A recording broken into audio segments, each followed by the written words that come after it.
The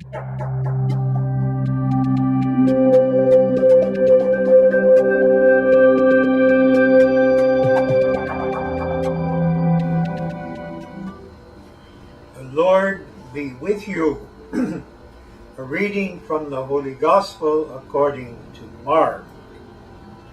Jesus and his disciples came to the other side of the sea, to the territory of the Gennesaret.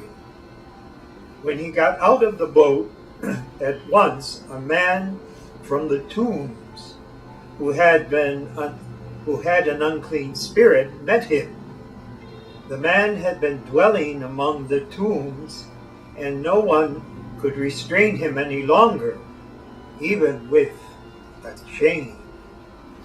In fact, he had frequently been bound with shackles and chains, but the chains had been pulled apart by him, and the shackles smashed, and no one was strong enough to subdue him. Night and day among the tombs and on the hillside, he was always crying out and bruising himself with stones.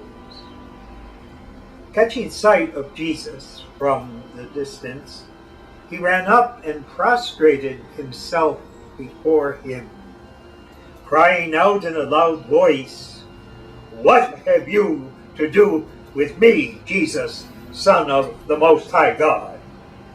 I adjure you, by God, not to torment me." He had been saying to him, "Unclean spirit, come out of the man."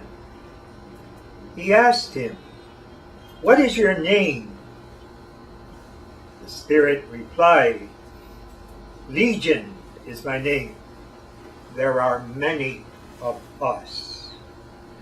And he pleaded earnestly with him not to drive them away from that territory. Now a large herd of swine was feeding there on the hillside, and they pleaded with him, "Send us into the swine, let us enter them." And he let them, and the unclean spirits came out and entered the swine, and the herd of about 2,000 rushed down the steep bank into the sea, where they were drowned. As he was coming into the boat, the man who had been possessed pleaded to remain with him, but he would not permit him, but told him instead, "Go home to your family and announce to them all that the Lord in his pity has done for you." Then the man went off and began to proclaim in the Decapolis what Jesus had done for him, and all were amazed. This is the good news of our salvation. In the Gospel of St. Mark, this is a precious episode where we can learn how Jesus practiced his public ministry, and in a very real way is operating in our own lives. And what we can symbolize this as Jesus descending to where we are in order to take us where he is, so that we can bring his message to others. We see this in the poor man who was possessed by the demons, legion, because there were many. There's no evidence that he did anything wrong. He was a great sinner, and the devil entered his life, the demons, because of his sinfulness. He was a person victimized, by the forces of evil. And therefore, that is the mystery of our own Christian life. We are not only agents of alienation and evil, we are victims of alienation and evil.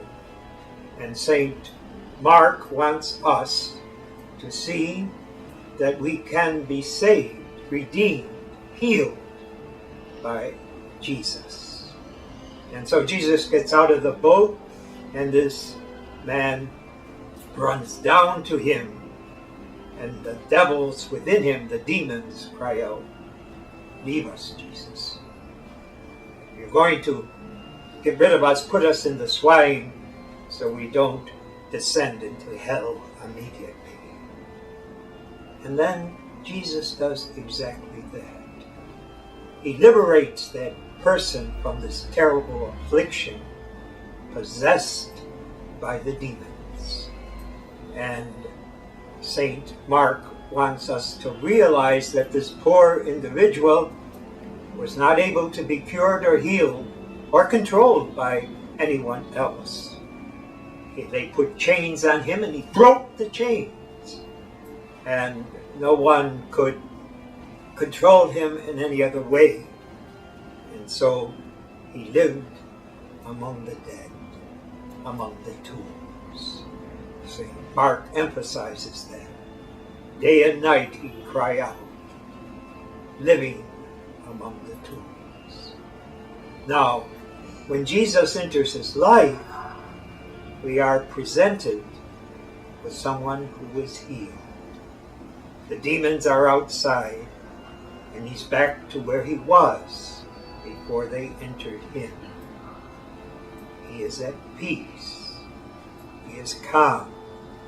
He is open to others. This is the second dimension of the parable, or the episode, rather, in our Lord's life. He comes to Jesus. This is what we call discipleship. We first accept Jesus as our Lord and Savior. But what is important for us to learn in this episode of our Lord's life is that Jesus does not allow the man to remain with him, get back in the boat and go to the other side where Jesus had his headquarters at Capernaum. He tells the healed man who was possessed, "Stay here and tell others what God has done for you in his pity, in his mercy." And so the healed man becomes not a disciple of Jesus alone, loving Jesus, being related to him in gratitude and in wonder.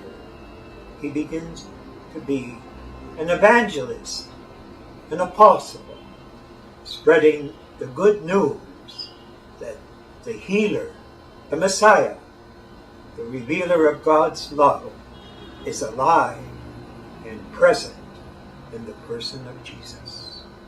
Jesus comes to us where we are, and he brings us to where he is, so that we can bring the message of his love that we have received to others. That's why we are called Christians, because we are spreading the message of Jesus, the sending forth, which is our vocation. So our vocation is not only to relate to Jesus in a reciprocal relationship, but it is to be transformed and to dedicate our time, talent, and treasure and spiritual blessings to bringing the presence of Jesus to others in our life, in our Christian families, in our Christian communities, and in the work we've been assigned to do.